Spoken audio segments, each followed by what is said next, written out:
5 posisi kontrol, dan yang keenam restitusi, segitiga restitusi. Yang pertama ada disiplin positif. Disiplin positif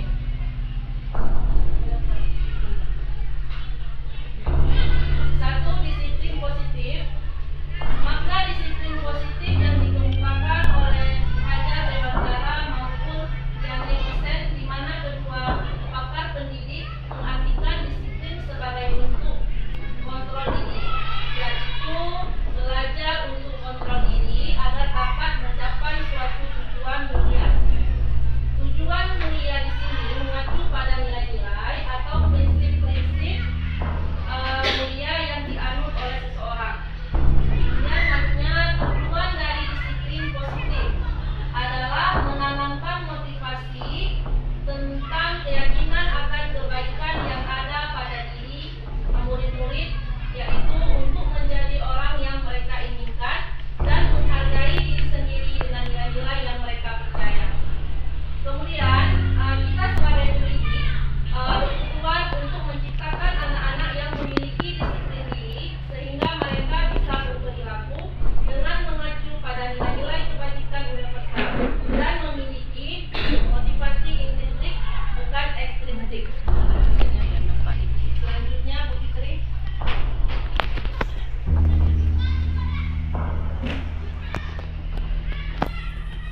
Selanjutnya, di sini ada nilai kebajikan universal.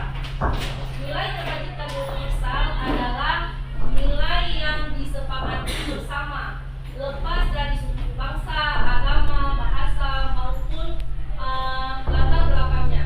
Nilai-nilai ini merupakan payung besar dari sikap dan perilaku kita, atau nilai-nilai ini merupakan fondasi kita dalam berperilaku. Salah satunya nilai-nilai kebajikan yang ingin dicapai oleh setiap anak Indonesia yang kita kenal dengan profil pelajar Pancasila. Adapun profil pelajar Pancasila yang pertama, satu, beriman dan bertakwa kepada Tuhan Yang Maha Esa dan berakhlak mulia. Yang kedua, berkebinekaan global. Yang ketiga, gotong royong. Yang keempat, kreatif. Yang kelima, bernalar bisnis. Dan yang keenam, mandiri. Kemudian selanjutnya, motivasi perilaku manusia. Motivasi perilaku manusia terbagi menjadi 3. Yang pertama, untuk menghindari ketidaknyamanan atau saya perbaiki ya. Yang motivasi perilaku manusia di sini ada terbagi ke unsur intrinsik dan juga ada ke unsur ekstrinsiknya. Kalau ke unsur ekstrinsik di sini terdapat poin 1 dan poin 2, yaitu yang pertama untuk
sedangkan restitusinya fokus pada pemecahan masalah dalam jangka waktu yang panjang. Kemudian peraturannya adalah kamu harus, konsekuensinya apa peraturannya, mampukah kamu melakukannya, terima kasih. Restitusinya adalah apa yang kamu yakini, apa yang bisa kamu lakukan untuk memperbaiki masalah ini.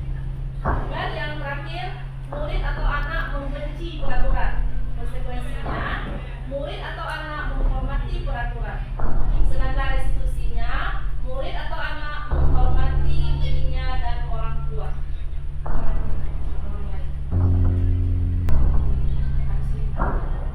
Selanjutnya, berdasarkan bagan di atas, maka kita bisa menyimpulkan bahwa hukuman tidak bisa, tidak terencana atau tiba-tiba. Anak atau murid tidak tahu apa yang akan terjadi. Murid hanya menerima suatu hukuman tanpa melalui kesepakatan.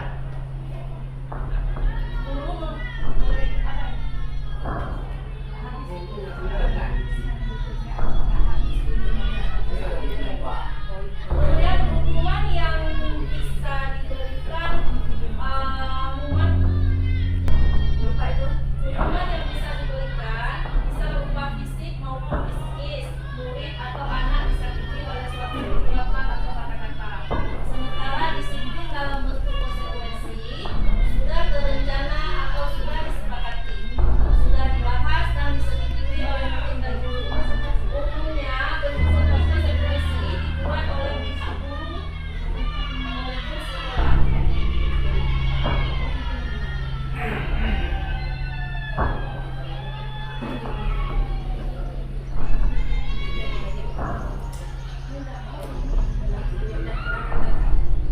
Baik, mungkin untuk slide selanjutnya akan dibacakan oleh rekan saya, yaitu Ibu Fitri Nurhuda, mengenai hukuman atau konsekuensi. Kepada Ibu Fitri Nurhuda, saya persilakan. Baik, saya ambil alih yang disampaikan oleh kita tadi. Persilakan juga, saya ingin sama kita ini kan DDP-nya berdua, maka di sini kami saling berkolaborasi. Jadi untuk selanjutnya hukuman atau konsekuensi. Di sini kita harus bisa membedakan apa hukuman atau konsekuensi. Yang pertama, tindakan guru. Misalnya mencatat 100 kali dalam buku kalimat, saya tidak akan terlambat lagi karena terlambat ke sekolah. Itu menurut Bapak Ibu semua kira-kira itu hukuman atau konsekuensi? Mencatat 100 kali dalam buku kalimat, saya tidak akan terlambat karena terlambat ke sekolah. Itu hukuman ya, karena di sini kita harus kita memberikan tugas ke siswa ini dalam 100 kata. Jadi itu dia merasa terbeban harus menyelesaikan hukuman itu. Itu bukan tugas, itu adalah hukuman yang ya Bapak Ibu ya. Yang kedua, murid diminta untuk push up 15 kali karena tidak menggunakan masker ke sekolah. Ini hukuman apa konsekuensi Bapak Ibu? Hukuman ya Bapak Ibu ya. Tadi kan Bu Intan sudah menyebutkan apa itu hukuman dan apa itu konsekuensi ya. Di sini kita mencoba bersikap seperti apa ke anak yang mempunyai masalah atau dia membuat kesalahan. Seperti misalnya Pak Mulyadi di sini kan sapaan kita. Kadang-kadang kan ada anak telat. Nah, di sini Pak Mulyadi setelah kami presentasikan di sini, kalau bisa diambil suatu disiplin positif untuk siswa-siswa kita. Kalau bisa kita jangan memberikan hukuman yang berat kepada mereka atau menjadi beban bagi mereka. Makanya ini ada posisi kontrol di kita posisi bergizi. Iya. Iya. Hati-hati. selanjutnya. Kemudian yang ketiga, menggantikan kertas tugas teman yang telah dicoret-coret. Ini siswa kita mencoret-coret buku temannya. Dengan kita sarankan ke dia, kamu harus mengganti buku teman kamu. Itu hukuman apa? Konsekuensi. Ya, itu berarti konsekuensi karena dia sudah merusak buku temannya, jadi dia harus mengganti buku temannya. Ya, berarti di sini udah terarah kita ya, yang mana hukuman dan yang mana konsekuensi. Yang selanjutnya, berjemur di lapangan basket pukul 12 siang karena mengobrol dengan teman. Ini jelas Bapak ya, gara-gara kita jemur, dan pula anak orang sudah jadi masalah lagi untuk kita. Orang tuanya marah gitu. Ini jelas hukuman. Yang kelima, berdiri di depan kelas sambil mengangkat kaki satu karena tidak bisa menjawab pertanyaan. Hukuman ya Bapak Ibu ya. Jadi gara-gara dia angkat kaki satu pusing, jatuh, misal lagi. Ini Bapak Ibu ya. Dan selanjutnya, membersihkan tumpahan air di meja tulis karena tersenggol pada saat belajar. Jelas di sini konsekuensi. Berarti alhamdulillah ya Bapak Ibu semua sudah bisa membedakan yang mana hukuman atau konsekuensi yang kalau bisa kita terapkan ke anak. Jadi anak walaupun dia berbuat salah, di sini kalau bisa kita jangan langsung menjudge dia, kamu harus ini dengan hukuman-hukuman yang kita berikan.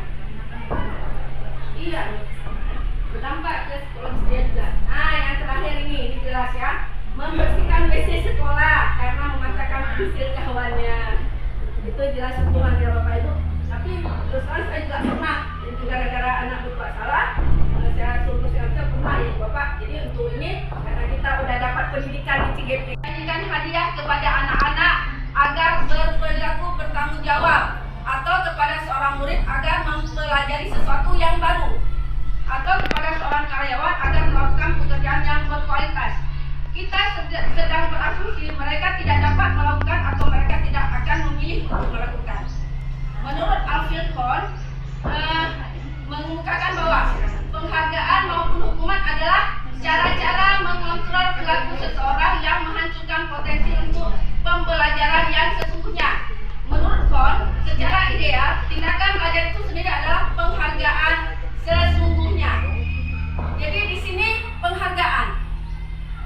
Kira-kira efektif enggak setiap anak kita melakukan sesuatu hal yang sesuai dengan keinginan kita? Di situ kita memberikan dia penghargaan.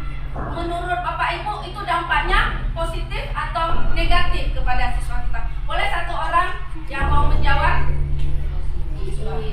Siapa satu orang? Boleh Bu Yusbah, silakan Bu Yusbah.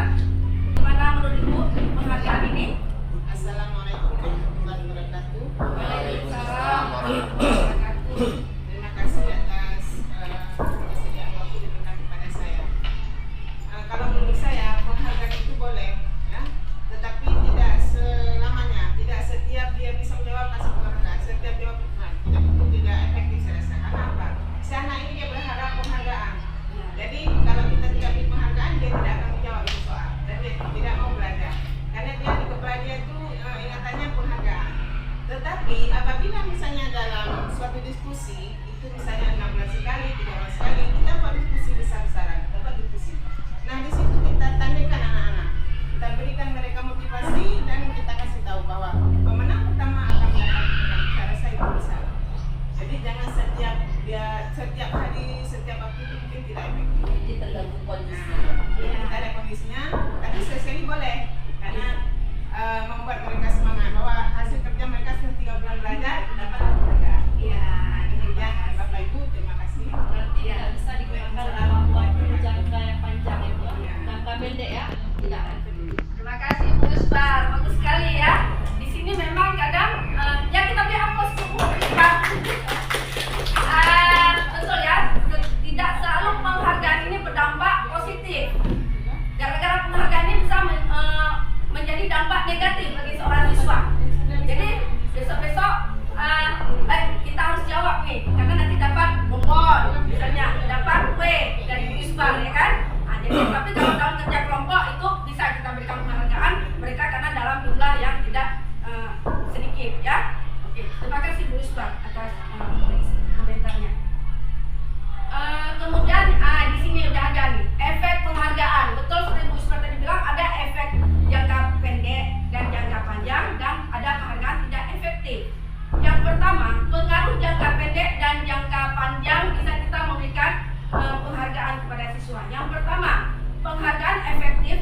kita menginginkan seseorang melakukan sesuatu yang kita inginkan dalam jangka waktu pendek.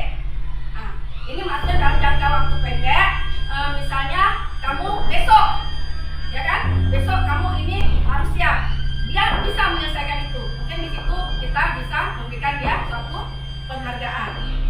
Kemudian yang kedua, jika kita menggunakan penghargaan lagi dan lagi, ya seperti Bu Iswah tadi bilang, tiap hari, berarti anak-anak udah berharap. Besok kita nggak usah bawa uang jajan, dapat kue dari Bu Iswah misalnya. Jadi mereka sudah berharap, gitu ya. Itu berarti penghargaan yang tidak positif. Kemudian yang ketiga, jika kita mendapatkan penghargaan untuk melakukan sesuatu yang baik, maka selain kita senantiasa berharap mendapatkan penghargaan tersebut lagi, kita pun menjadi tidak menyadari tindakan baik yang kita lakukan. Jadi di sini seperti misalnya kita berbuat sesuatu bukan lagi karena ingin mendapatkan nilai atau pandangan yang bagus dari seorang guru, tapi kita sudah si siswa ini sudah berharap mendapat hadiah, ya. Dia tidak menyadari tindakan baik yang dilakukan. Oh, dia telah berbuat baik, tapi niat baik dia ini sudah tercemari oleh keinginan dia untuk mendapatkan hadiah. Seperti itu. Kemudian penghargaan tidak efektif. Kenapa?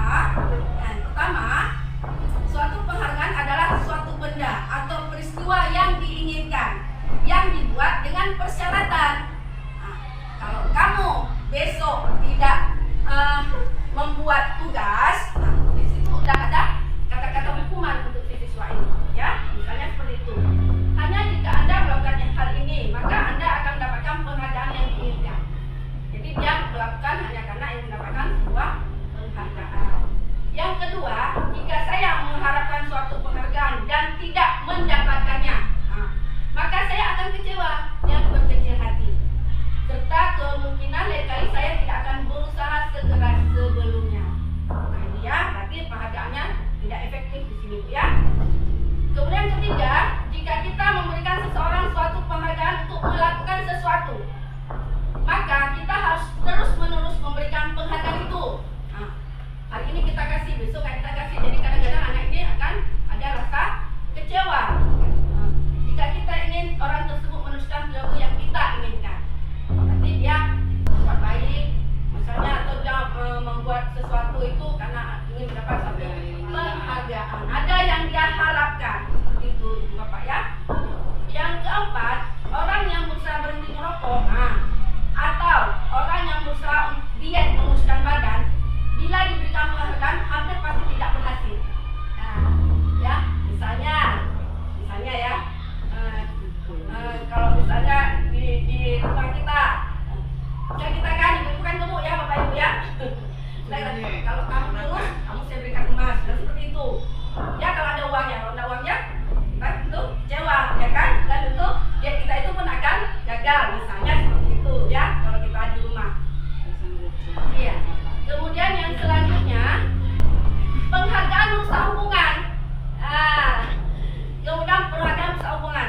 Hubungan seperti apa itu rusak? Nah, coba kita perhatikan di sini. Ketika seorang diberikan penghargaan atau dipuji di depan orang banyak, maka yang lain akan merasa iri.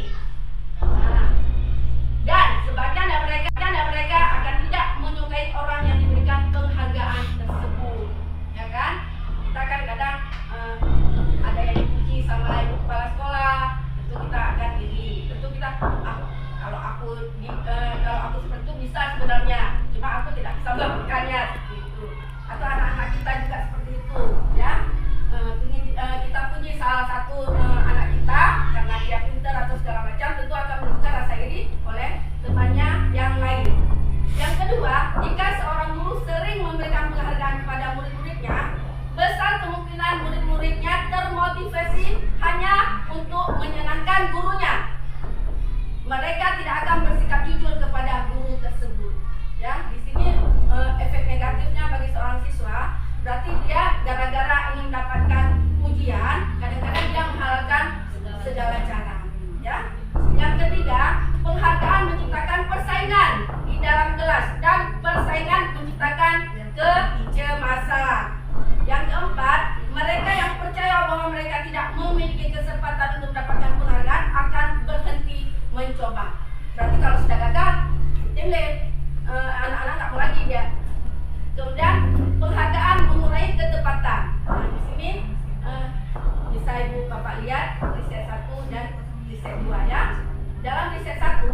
dalam sebuah percobaan sekelompok anak laki-laki berusia sekitar 9 tahun diminta untuk melihat gambar-gambar wajah yang ditampilkan di layar, dan mereka harus memberitahukan jika wajah-wajah tersebut sama atau berbeda.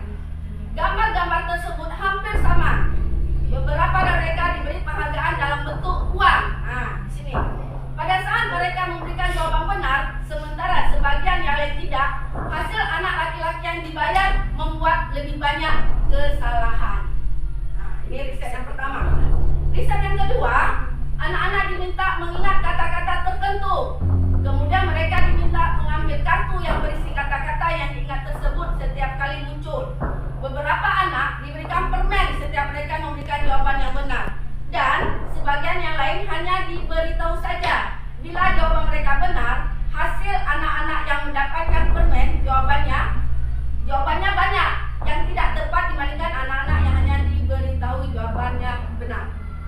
Nah, ini berdasarkan riset ya, penelitian. Kemudian penghargaan menurunkan kualitas. Pengamatan dilakukan pada sekelompok mahasiswa dan mahasiswi yang sedang kerja praktik di sebuah surat kabar universitas. Saat itu mereka sedang belajar menuliskan sebuah artikel tentang sebuah judul berita utama. Seiring waktu, mahasiswa tersebut semakin mampu bekerja dengan cepat. Kemudian ada beberapa mahasiswa-mahasiswi yang dibayar untuk setiap judul berita utama yang mereka mampu hasilkan. Dan setelah beberapa lama, mahasiswa-mahasiswi tersebut yang dibayar ini hasil kerjanya berhenti berkembang. Ya, karena berharap dibayar terus, berarti ya perkembangannya berhenti. Mereka yang tidak menerima bayaran terus berupaya mengasah diri menjadi lebih baik. Jadi bisa juga menurunkan kualitas dari penghargaan yang kita berikan. Kemudian penghargaan mematikan kreativitas. Di sini yang pertama, murid-murid diminta berpikir mengenai hadiah atau penghargaan yang bisa mereka dapatkan bila berhasil menulis sebuah puisi.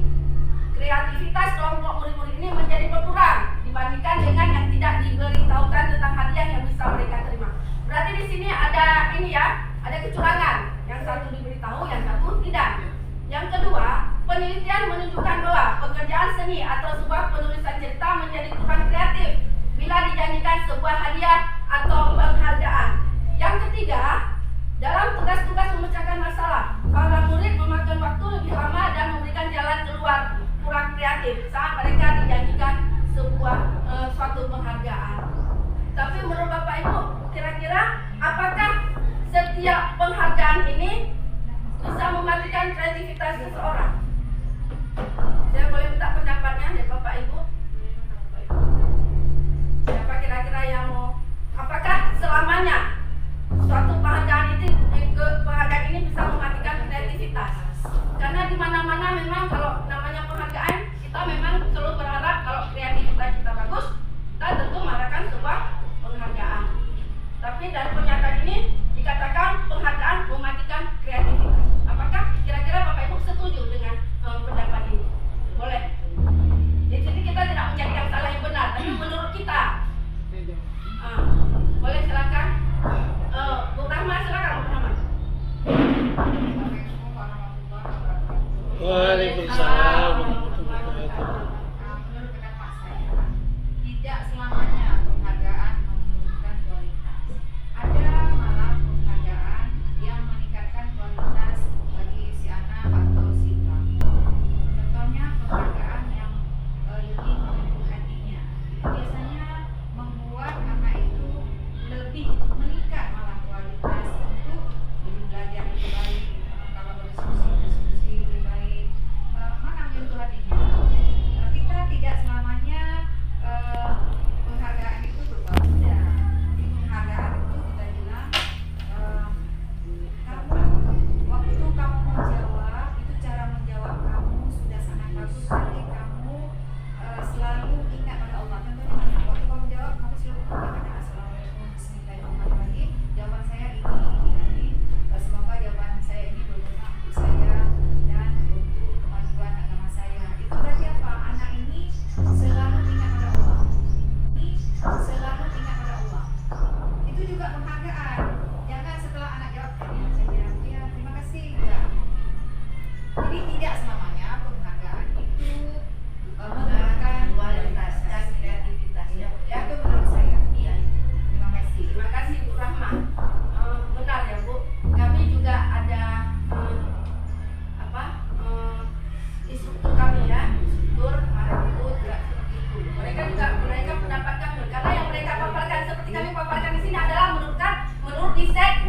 penyelidikan atau pendapat dari para ahli.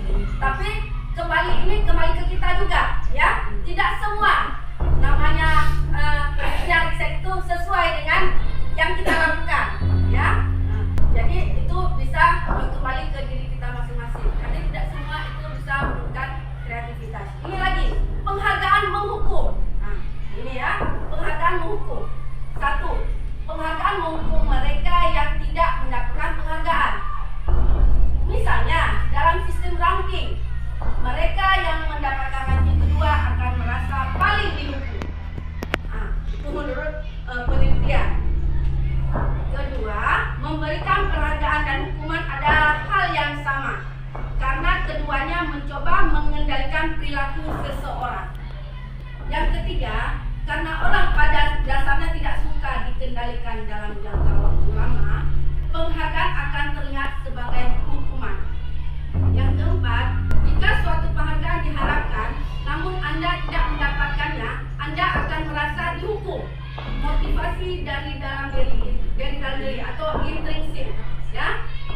Jadi penghargaan ini menghukum. Kira-kira sependapat enggak kita dengan pernyataan ini? Penghargaan ini menghukum. Gimana? Bapak-bapak ada mau kasih masukan? Menurut bapak-bapak benar nggak penghargaan menghukum? Biasa dalam pelajaran olahraga gimana bapak? Tidak Pak Asad ya. Jadi penghargaan hukum ini menurut bapak cocok tidak? Tidak. Dan pernyataan ini. Ya, kalau menurut Pak Asad tidak cocok ya. Yang lain gimana? Menurut Pak Yoga cocok nggak? Pak Yoga penghargaan itu yang menghukum? Pada intinya penghargaan itu adalah memberikan motivasi dan semangat. Tetapi bila mana penghargaan yang jelek, misalnya dia penghargaan termalas, itu menghukum. Tapi dapat penghargaan ya Pak ya? Iya, ada Dapat penghargaan, tapi penghargaannya dengan mungkin sindiran. termalas gitu ya Ya. Pak. Oh ya betul. Berarti itu bisa menimbulkan rasa rendah diri dari si anak. Baik Bu Nora ini silakan ditambahkan. Kalau penghargaan itu penghargaan yang kita berikan kepada anak yang nantinya si anak itu berefek ke dia secara psikologis atau secara sikap dia itu nampak, misalnya dia malu, dia merasa direndahkan, seperti yang tadi disampaikan oleh Pak Yoga. Kamu ini terlambat terus atau bagaimana sehingga kamu ini bisa ranking 2 ini karena kamu malas ini. Jadi ada tekanan yang terjadi pada si anak itu mampu. Tetapi kalau penghargaan berupa ranking 1, 2 dan 3, itu saya rasa anak itu paham. Dia bukan hukuman tetapi peringkat yang dia peroleh. Kalau misalnya si anak merasa ranking 2 itu merasa dia bersaingi rendah diri, itu bisa diberikan semangat yang ke dia bahwa ranking 2 kalau ini ranking 1 itu belajar kembali. Ya, jadi bukan penekanan penghukuman. Kamu ini kenapa ranking 2 dapatnya begini? Tidak. Jadi tidak selamanya ranking itu bisa menunjang tingkat berpikir si anak. Itu saja dari saya. Terima kasih Bu Nora ini. Berarti penghargaan menghukum ini kalau kita lihat seperti suatu hal yang sangat negatif ya Ibu ya. Jadi kalau bisa penghargaan, tapi ini berdasarkan riset juga yang para ahli juga ya. Tapi menurut kita mungkin kurang cocok untuk kita terapkan. Yang selanjutnya motivasi dalam diri atau intrinsik. Saat seorang anak belajar untuk pertama kali menggabungkan huruf-huruf dan kata-kata serta menyadari bahwa ia dapat membaca, timbul pijar di matanya dan sebuah senyuman di wajahnya. Anak tersebut begitu gembira bahwa ia telah mempelajari dan menguasai suatu keterampilan baru. Kesadaran akan kemampuannya bahwa ia sudah dapat membaca sesungguhnya sudah mendapatkan sebuah penghargaan. Ini seperti Ibu Kepala Sekolah bilang ya, penghargaan waktu kami demonstrasi kemarin itu, Kepala Sekolah menyampaikan bahwa tidak semua penghargaan itu berbentuk dalam sebuah piala atau hadiah. Ya, saat si anak seperti contoh di sini dia sudah bisa membaca saja, itu sudah suatu penghargaan yang besar untuk dia. Dengan kita memberikan semangat, bagus. Berarti kamu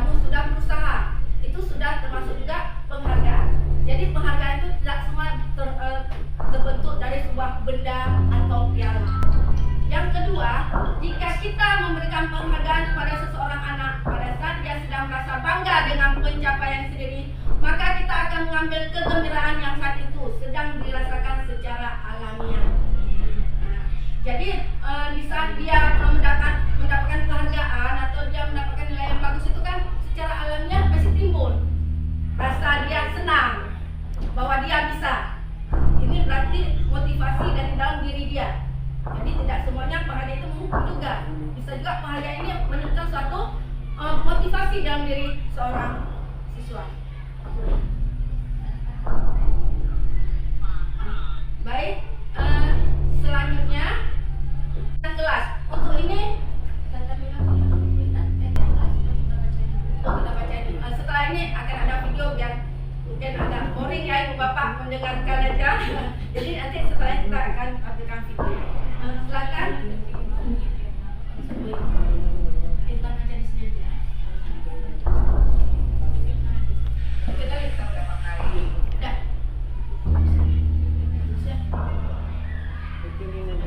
Ini yang ketiga keyakinan kelas. Silakan kita. Baik, terima kasih untuk selanjutnya ada yang ketiga adalah keyakinan kelas.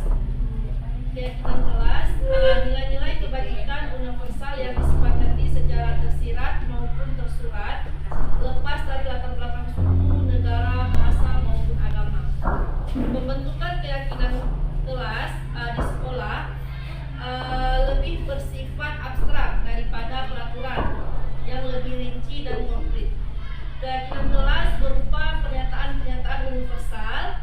Pernyataan keyakinan kelas senantiasa dibuat dalam bentuk positif. Keyakinan kelas hendaknya tidak terlalu banyak sehingga mudah diingat dan dipahami oleh semua warga kelas. Keyakinan kelas sebaiknya sesuatu yang dapat diterapkan di lingkungan tersebut. Semua warga kelas hendaknya ikut berkontribusi dalam pembuatan keyakinan kelas lewat kegiatan curah pendapat. Kemudian bersedia meninjau kembali keyakinan kelas dari waktu ke waktu. Selanjutnya ini merupakan contoh keyakinan kelas. Yang pertama, setiap anggota kelas itu perlu belajar. Setiap anggota kelas perlu senang. Setiap anggota kelas perlu melakukan tugas. Setiap anggota kelas perlu saling menghargai dan juga perlu merasa aman. Kemudian selalu bersikap positif, senantiasa menjadi yang lebih baik, percaya dan menghormati orang lain serta barang miliknya, berkomitmen terhadap setiap tugas dan senantiasa membantu. Kemudian hormat. Kami meyakini bahwa sangat penting untuk menghormati semua orang dan barang milik orang lain. Kemudian bekerja. Kami meyakini bahwa sangat penting untuk mengerjakan segala pekerjaan atau mengikuti kegiatan yang telah ditugaskan. Kemudian diterima dan dimiliki. Kami meyakini bahwa sangat penting untuk merasa diterima pada suatu kelompok dan saling peduli satu dengan yang lainnya. Ini untuk membuat keyakinan kelas, di sini juga kita harus memperhatikan kalimatnya, Bapak Ibu ya, kalimatnya. Kalau bisa kita jangan membuat kalimat jangan atau tidak. Misalnya kan kita jangan membuang sampah sembarangan. Untuk keyakinan itu bukan keyakinan, itu udah suatu hukuman dengan kata tidak. Berarti kalau dia melakukan, berarti dia bersalah. Jadi kita mengubah kata, mengubah kalimat. Misalnya tadi jangan membuang sampah sembarangan. Itu kalimat itu bisa kita ubah menjadi kalimat positif dengan jagalah kebersihan bersama. Atau ya, buanglah sampah pada tempatnya. Jadi di sini waktu kita memberikan ke anak-anak dalam membuat keyakinan kelas atau kesepakatan kelas, kan mereka membuat dengan bahasa mereka sendiri, ya. Mereka membuat dengan bahasa mereka sendiri, misalnya tidak boleh ribut. Anak-anak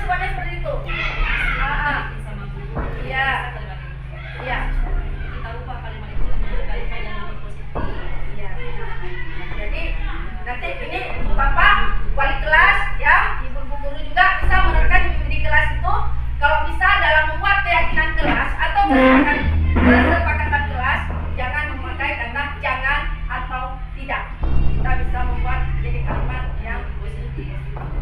Silakan dilakukan. Bisa kita tunjukkan sekarang.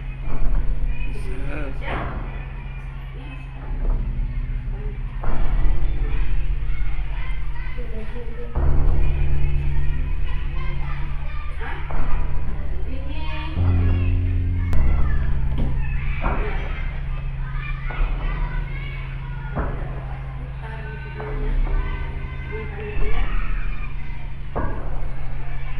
Video tidak dapat.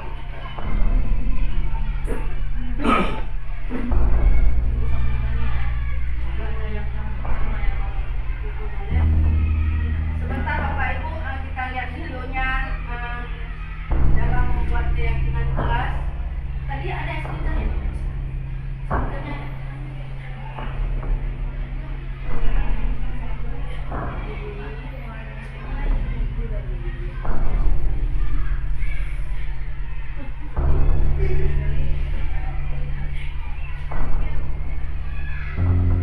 Kita lihat sedikit Bapak Ibu videonya.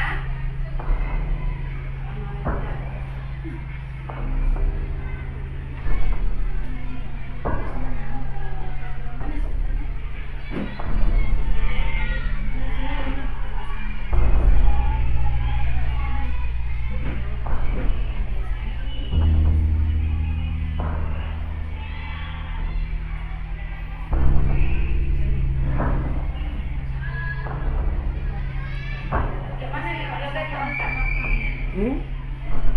Itu udah keluar ininya kan? Bawahnya itu.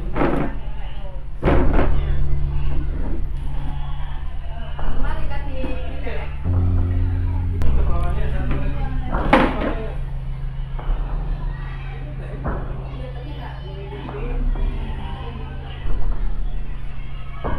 Ininya volumenya di sini yang kurang. Udah 100. Kecil pas ngambil suaranya itu. Dia nggak dalam outdoornya. Kalau orangnya kan kurang besar, harus pakai mic yang itu ditambahkan.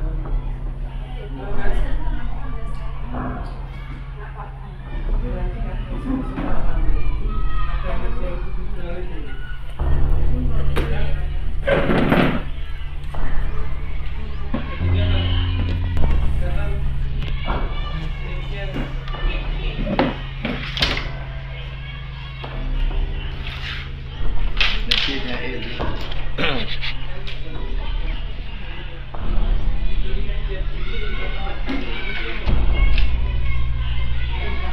Bapak dan Ibu, ini merupakan video cara membuat keyakinan kelas atau kesepakatan kelas yang kita buat bersama dengan guru dan siswa.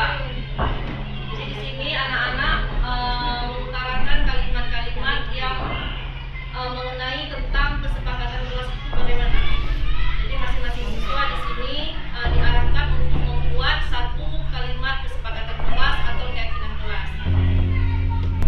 Jadi nanti kalimat-kalimat yang keluar dari mulut mereka harus bisa mempertanggungjawabkan apa yang telah dibuatnya. Misalnya tadi, misalnya ada siswa yang membuat kalimat kesepakatan kelas, jangan membuang sampah sembarangan. Jadi kalimat itu harus kita rubah menjadi kalimat yang lebih positif. Buanglah sampah pada tempatnya. Kemudian kadang-kadang kan ada siswa juga membuat kalimatnya ketika guru berbicara mendengarkan. Kita bisa rubah kalimat itu menjadi menghormati atau menghargai guru. Ya, jadi ibu bapak bisa di lokal membuat kesepakatan dengan kata-kata yang tidak menghukum atau kata-kata yang memerintah. Bapak dan ibu lagi sedikit lagi ini kami akan tentang segi di sini dalam segitiga restitusi ini kita yang pertama misalnya anak kita membuat kesalahan, contohnya jadi telat masuk ini, jadi harus ada segitiga restitusi yang harus kita yakini. Yang pertama, validasi tindakan yang salah. Ketika si anak telat, kan kita panggil. Ya. Nah, ini Pak Mul ya biasanya ya panggil. Tanyakan dulu ke dia. Kamu tahu nggak kenapa saya panggil? Nah, jadi kita tanyakan dulu ke dia. Jadi dia di situ merasa tidak dia merasa berbuat salah atau tidak?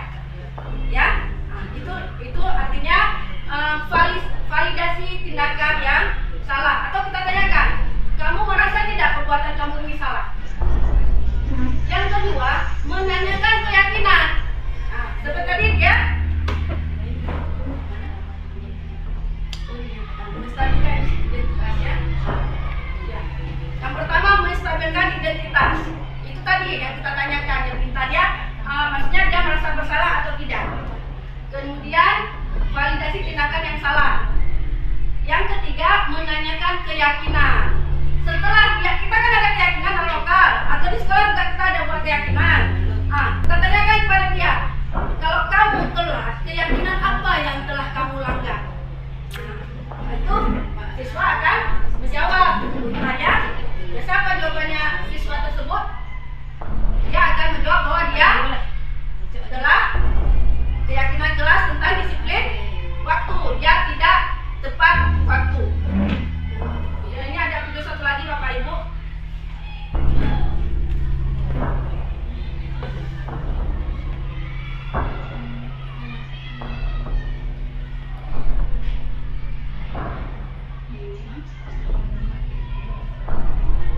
Ini kebetulan videonya kan waktu lomba, jadi mungkin agak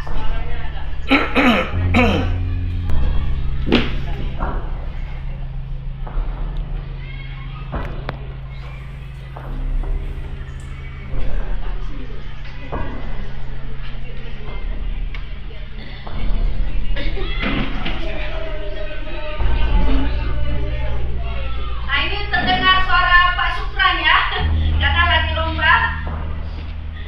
Nah, di sini Bu Intan sedang membuat skenario tentang perbuatan yang salah. Mohon maaf, mungkin tidak berapa kedengaran. Ya. Iya. Jadi di sini kan ada Bu seorang Intan murid. bisa skenario yang dibuat Di dijelaskan. sini ada seorang murid yang bernama Azizi dari kelas 8C. Di sini dia mengejek temannya yang bernama Amira. Karena karena di sini Azizi mendapatkan nilai 90, sedangkan Amira mendapatkan nilai ulangan 60. Jadi si Azizi ini mengejek temannya, menyindir temannya yang mendapatkan nilai 60 sehingga membuat Amira jadi menangis. Jadi karena sudah melakukan hal tersebut, maka Azizi ini saya panggil ke ruangan saya untuk memvalidasi tindakan yang salah yang telah dilakukannya. Udah nggak kecil ya? Tak terlalu. Pak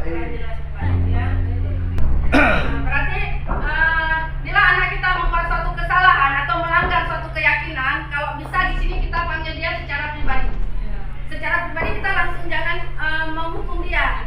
Kenapa kamu berbuat salah? Kita kalau bisa jangan menggunakan kata-kata seperti itu, Bapak Ibu ya. Di sini kita bisa membuat menjadi kalimat yang positif. Kita tanyakan dulu, kira-kira kenapa kamu ibu panggil? Tentu dia akan menjawab. Kemudian kira-kira kita tanyakan, kamu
kepada Bapak Ibu semua yang sudah meluangkan waktu. Kita ingat ada jam ya. Jadi kadang-kadang memang dalam melaksanakan ini kita kurang serius, ingat anak-anak di luar.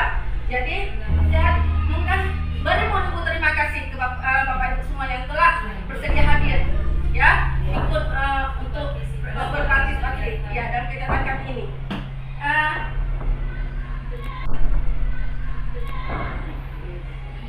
Kita dengarkan dulu pantunnya maka dan bacakan oleh Ibu Wapi. Pantunnya mana Bu? Itu lagi buka Cepat Bu.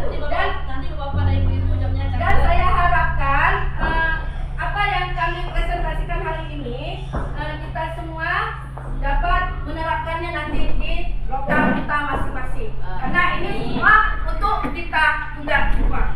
Ya Bapak Ibu ya. Semoga tidak segan-segan, tidak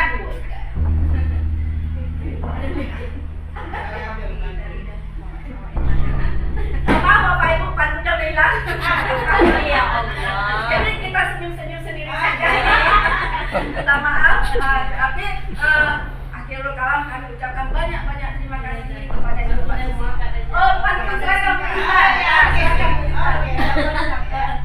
Buah jambu, buah naga. Cakep. Terima kasih untuk bapak-bapak dan ibu semua. Terima kasih ibu bapak semua. Saya harap tidak jerah dan tidak segan-segan ya untuk ikut membantu kami dalam melaksanakan program PGP ini, pendidikan guru penggerak. Terima kasih ibu semuanya. Kami akhiri dengan Assalamualaikum warahmatullahi wabarakatuh. Waalaikumsalam. Buah sendiri, buah nangka. Jangan iri Kami yang suka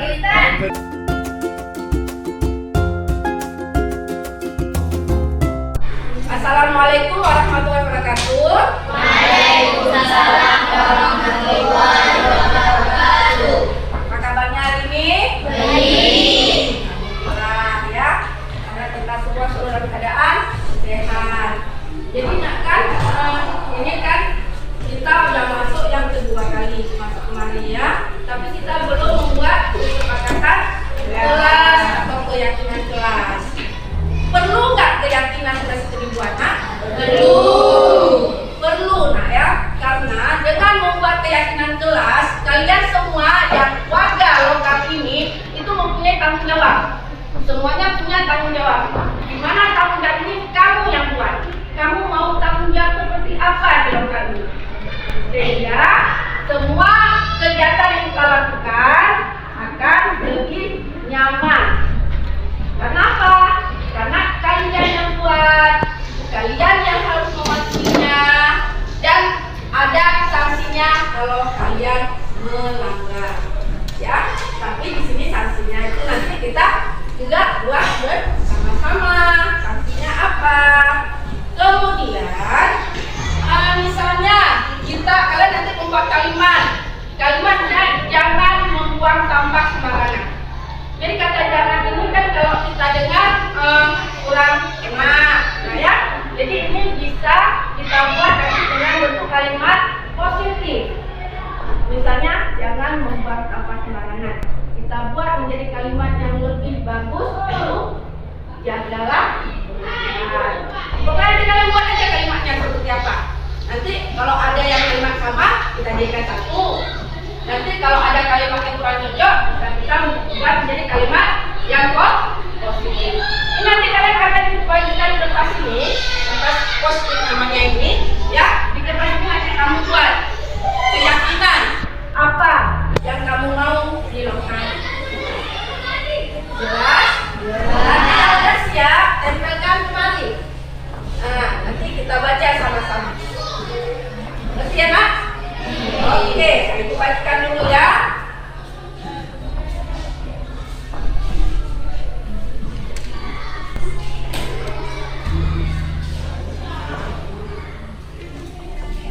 Nah, ini ditulis ya, tulis semua. Ditulis semua dulu. Ya. Oke, yang udah siap, silakan ditempelkan. Apa yang udah dibuat? Satu aja ya Bu. Iya, satu kalimat aja. Iya, tempelkan. Diatur ya, yang merah dengan merah, yang hijau dengan hijau. Yang hijau di bawah aja, Nak. Di bawah lagi, di bawah lagi, di bawah lagi. Ah,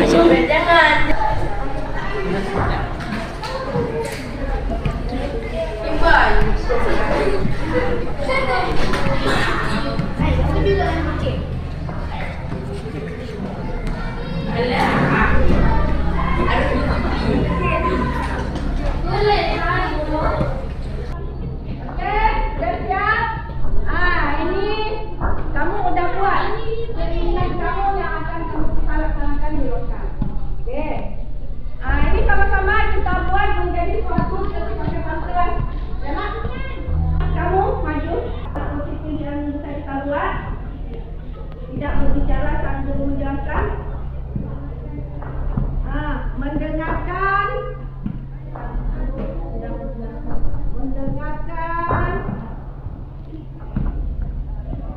Mendengarkan saat guru menjelaskan pelajaran. Kita ambil di sini ada yang baru, berbicara yang sopan dengan terhormat. Itu kalimatnya bagus ya, positif ya. Kamu sekarang lagi, Nak, coba baca yang pink yang kedua. Yang besar suaranya ya.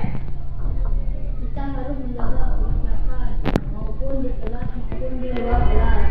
Kita harus kompak dalam apapun keadaan itu. Kita harus jaga ucapan maupun berarti udah masuk ke berbicara yang sopan. Kita harus kompak dalam apapun. Itu berarti harus ada kerjasama. Berarti kalau kompak, kita harus kompak dalam apapun keadaan itu. Kemudian datang ke sekolah tepat waktu. Nah, ini kalimatnya positif tidak? Positif tidak?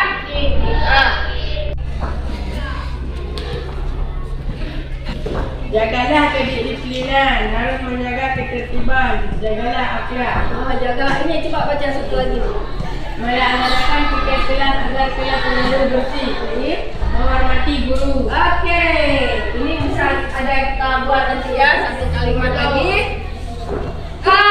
Melaksanakan tiket kelas agar kelas selalu bersih. Berarti itu sudah mewakili dari menjaga kebersihan dan disiplin. Sudah kita buat tadi, Nak, kan? Datang ke sekolah tepat waktu ini, disiplin waktu kita buat di sini, Nak, ya. Disiplin waktu. Oke. Jagalah kedisiplinan. Sudah masuk ke yang nomor 4 ya. Harus menjaga ketertiban. Apa kita buat kalimatnya, Nak? Yang cocok dengan menjaga akhlak, jagalah akhlak. Apa? Berakhlak? Ya, berakhlak mulia. Oke, kita udah dapat kesempatan kelas 7C. Ada 5. Yang besar ya, soalnya jangan yang dengarkan ya. Nanti kita buat dalam karton, jadi semuanya bisa baca. Oke. Kesepakatan kelas 7C. 1. Mendengarkan saat guru menjelaskan pelajaran.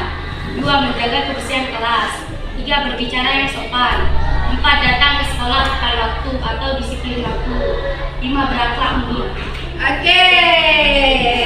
Mari kita beri aplaus kesepakatan satu.